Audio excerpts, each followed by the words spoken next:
नमस्कार दोस्तों। सर्वप्रथम गणपति वंदना।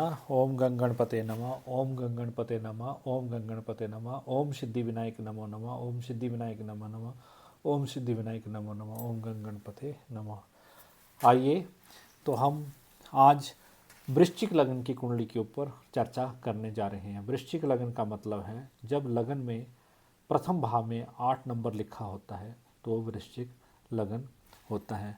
और वृश्चिक लगन जो होता है वो जो है उसमें बुध और शुक्र विराजमान है, अर्थात ये मंगल का लगन है। मंगल के लगन में मंगल की राशि है और मंगल का लगन, मंगल के लगन में लगन जो है वो 21.45 डिग्री का है, अर्थात लगन उच्च का है। और लगन का मालिक जो है वो प्रथम भाव में ना अष्टम भाव में जा छठे भाव में जा कर के प्रथम राशि में विराजमान हो गया, अर्थात मंगल जो है वो अपनी राशि में विराजमान हो गया है। अर्थात बैठा तो छठे और 8वें और 12वें भाव में, ये भाव अच्छे नहीं माने जाते हैं, परंतु मंगल अपनी राशि में विराजमान होने के कारण इसका जो ये लगन है वो ठीक है। अब लगन के ऊपर जो चर्चा है, लगन जो है, लगन में बुध विराजमान है और शुक्र विराजमान है। तो बुध और शुक्र की युति जो है वो अच्छी मानी जाती है, अर्थात शुक्र जो है वो 25.17 डिग्री का यहाँ पे है और बुध जो है वो 1.59 डिग्री का है। तो शुक्र के कारण ऐसा जातक जो होगा वो धर्मी होगा, पूजा पाठ करने वाला होगा, अपने शरीर का ख्याल रखने वाला होगा, सुंदर अलंकरण को अर्थात सुंदर वस्त्रों को धारण करने वाला होगा, उसको सुंदर सुंदर वस्त्र धारण करने का शौक़ होगा, अच्छे परफ्यूम लगाने का शौक़ होगा और गर्वीला गबरू होगा। मतलब ऐसा बोलने का मतलब होता है कि जो सुंदर, जिसका चेहरा गर्वीला होता है, देखने में अट्रैक्टिव होता है, ऐसा जो जातक जो है, जातक की जो है प्रभावशाली, मतलब जातक का जो रंग रूप होगा वो इस तरीके का होगा। हाइट तो बड़ी ज़्यादा नहीं होती होगी, परंतु बुध के कारण ऐसे जातक की वाणी जो है वो अच्छी होगी। अच्छी वाणी के कारण जातक जो है समाज में प्रतिष्ठित होगा। एक तो उसने कपड़े अच्छे पहने होंगे, ड्रेसअप ताउम्र अच्छी रहेगी, वह अच्छी रहेगी। जब जातक अपना जो है होश संभालेगा तो अच्छी ड्रेस जो है वो पहनने शुरू करेगा और एंड तक अच्छी ही ड्रेसेस और परफ्यूम्स का इस्तेमाल करेगा। गाड़ी उसके पास अच्छी होगी, गाड़ी बहुत मतलब बढ़िया गाड़ी होगी, बड़ी गाड़ी होगी, भव्य गाड़ी होगी। तो ये शुक्र जो है वो यहाँ पे अगर केंद्र में विराजमान हो जाता है, अर्थात लगन में विराजमान हो जाता है, नीच का नहीं है, सम राशि में है, तो ये अच्छा माना जाता है। और बुध भी इसके साथ विराजमान हो गया तो वाणी का इसने अच्छा उपयोग दे दिया है। ये था इसके लगन की विवेचना। तो आपसे मैं लगन की विवेचना से आगे जाने से पहले एक प्रार्थना करता हूँ कि मैं संजीव सिंह राणा आयुर्वेदिक एस्ट्रो से आपसे रिक्वेस्ट करता हूँ कि मेरा चैनल अगर आपको अच्छा लग रहा हो और मेरी जो टिप्पणी है वो अच्छी लग रही हो तो इस चैनल को आपसे हाथ जोड़ कर रिक्वेस्ट है, ज़रूर सब्सक्राइब करें, बेल आइकन दबाना जो है वो ना भूलें और लोगों से भी इस चैनल को और प्लेटफॉर्मों पर भी शेयर करें। तो अब आते हैं दूसरे भाव के ऊपर। दूसरे भाव का जो मालिक है वो है राहु। राहु जो है वो धनु लगन में विराजमान है, अर्थात यहाँ पे जो राहु जब विराजमान हो जाता है तो वो कंटिन्यू आय नहीं देता है, वाणी जो है वो अच्छी नहीं देता है। वाणी से इंसान जो है वो, इनकी वाणी जो है वो कटु वाणी, यहाँ पे मैंने आपको पहले बोला कि वाणी इनकी अच्छी होगी, लगन के कारण जो वाणी अच्छी होगी, परंतु मैं अब यहाँ बोल रहा हूँ कि वाणी जो है, वाणी में कोई ना कोई व्यवधान उत्पन्न होगा। तो बोलने का मतलब है वाणी तो सौम्य बोलेंगे, परंतु इनकी वाणी से जो लोग हैं वो नाराज हो जाएंगे, अर्थात मान लेते हैं कोई शब्द ऐसे उच्चारण कर देते हैं जिनके कारण जो है वो व्यक्ति, जो दूसरा व्यक्ति है उसको बातें चुभ जाती हैं और वो थोड़ा सा नाराज हो जाता है। और इनको जो, इनकी जो धन है उसका भी थोड़ा थोड़ा नुकसान होता रहेगा। जो धन है वो अच्छे कामों में तो उपयोग है, परंतु नुकसान के कार्य में भी कभी कभी धन का जो है वो उपयोग हो जाएगा। स्थिर आय नहीं रहने वाली है, अर्थात इनको पुरखों से भी कोई ऐसी स्थिर आय जो है वो प्राप्त नहीं हुई है। ज़मीन ज़्यादा तो जरूर प्राप्त हुई है, परंतु आय जो है वो स्थिर आय नहीं होती है। तो ऐसा जातक कमाता है और खर्चा, उसकी जो जो खर्चा होता है ताउम्र ही खर्चा होता है, उसकी आय से अधिक होता है, अर्थात उसके पास जितना आएगा वो उससे, जैसे 100 रुपये आए तो जातक 101 रुपये का खर्चा जो है वो करता है। वो कैसे करता है, वो लाइफ भर मैनेज करता है अपने आप को कि मैंने यहाँ से पैसा इकट्ठा करके जो 100 रुपये का खर्चा, तो 101 रुपये का, 100 रुपये की आय होगी तो 101 रुपये का खर्चा हो जाएगा। और जहाँ तक अच्छे कामों पे ही खर्च करेगा, गलत कामों के ऊपर जो है वो खर्चा नहीं करेगा। तो ये दूसरे भाव का जो है वो प्रभाव देखा गया है जब यहाँ पे राहु विराजमान होता है। तो यही चीज़ द्रव्य में होती है, और ऐसा जातक को जो है विदेश से आय प्राप्त हो सकती है, चाहे अपने थ्रू हो चाहे अपने बच्चों के थ्रू हो, परंतु राहु जो है वो विदेशों से आय जो है वो प्रदान करता है।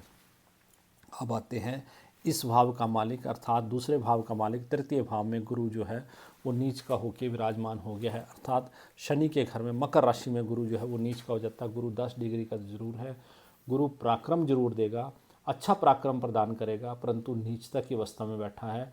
अर्थात ऐसा गुरु जो है वो पराक्रम तो देगा, अपने बड़े छोटे भाइयों के ऊपर भी पराक्रम दया करेंगे। ऐसा जातक जो अपना छोटे भाइयों के ऊपर भी पराक्रम करेगा, उनके ऊपर खर्चा भी करेगा, सब कुछ करेगा, परंतु कुछ कार्य ऐसे होंगे जो समाज में अच्छे नहीं माने जाते हैं। अर्थात मैं कहने वाला यहाँ हूँ कि ऐसा जातक पॉलिटिक्स में भी प्रैक्टिस कोशिश तो करेगा, परंतु वो जैसे एमएलए बन जाता है या नेता बन जाता है उस तरीके का सम्मान जो है वो प्राप्त नहीं होगा। अगर ये गुरु उच्च का होता तो अच्छा पराक्रम, उच्च पराक्रम, अच्छे लोगों के ऊपर पराक्रम तो रहेगा, जातक का प्रभाव समाज के ऊपर रहेगा, जो कुछ भी रहेगा, परंतु एक जैसे एसपी का पराक्रम होता है या एक पॉलिटिशियन का पराक्रम होता है, वैसा पराक्रम जो है वो नहीं रहने वाला है, क्योंकि गुरु जो है वो नीच के खाने में ना, मतलब नीच घर में जा कर के विराजमान हो गया है, पराक्रम के घर में। अब आते हैं शनि। इस घर का मालिक जो है वो चतुर्थ भाव का मालिक शनि जो है वो अष्टम में जाकर के यहाँ पे विराजमान हो गया है।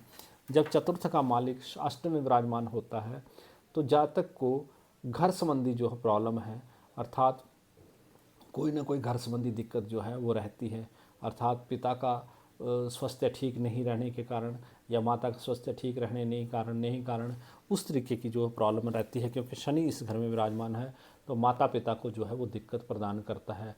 और जो दूसरी संपत्ति, जैसे संपत्ति भी इनको मिलती तो है, बड़ी संपत्ति मिलती है, घर परिवार से बड़ी संपत्ति मिलती है, परंतु उस संपत्ति को भी रख रखाव में शनि कोई ना कोई दिक्कत प्रदान करता है। दिक्कत क्यों प्रदान करता है? क्योंकि ये अष्टम घर में जाके केतु के संग विराजमान आद्रा नक्षत्र में विराजमान हो गया है, तो इसका प्रभाव जो है वो ऐसा रहने वाला है।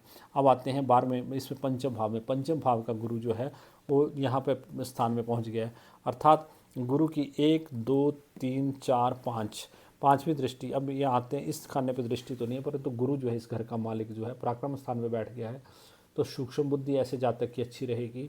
बच्चों की पढ़ाई के बारे में जातक अच्छा रहेगा, सूक्ष्म बुद्धि अच्छी रहेगी, बच्चों की पढ़ाई अच्छी रहेगी, और लाइफ में अपनी जो विद्या तो बहुत उच्च नहीं रहेगी क्योंकि गुरु नीच में जाकर के विराजमान हो गया है, परंतु सूक्ष्म बुद्धि जो इंटेलेक्चुअल बुद्धि होती है, जैसे एक जातक मान लेते हैं एक जातक ने MBA की होती है, परंतु उसकी जो है समाज के प्रति जानने की बुद्धि जो है वो अच्छी नहीं होती है, परंतु ऐसे जातक ने जरूरी नहीं है कि +2 ही की हो, परंतु उसकी सूक्ष्म बुद्धि, समाज से मेल जोल, लोगों को चीज़ों को इस्टेब्लिश करना, बड़े बड़े इंस्टीट्यूशन इस्टेब्लिश करना, ऐसे जातक की बुद्धि जो है इन कामों में आती है।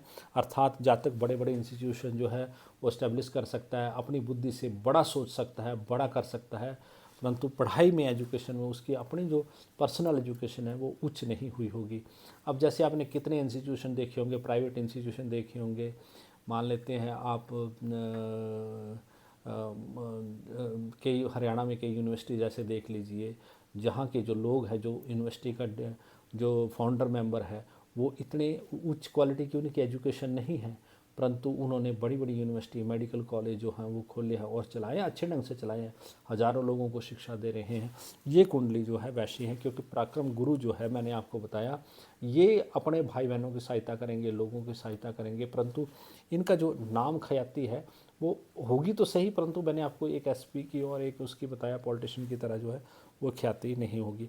अब ये इंस्टीट्यूशन बहुत अच्छे खोल लेंगे, जो कुछ भी करेंगे, सूक्ष्म बुद्धि इसमें इनकी जो है वो काम आएगी।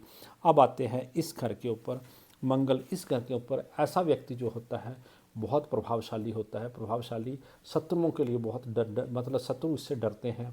इनको बचपन में फोड़े फुंसियाँ हो सकते हैं, बचपन का जो टाइम है वो अच्छा नहीं गुजर सकता है, परंतु जब जीवन में ये अपने यौवन स्तर पे आते हैं मंगल 7.43 डिग्री का बकरी होकर के विराजमान है।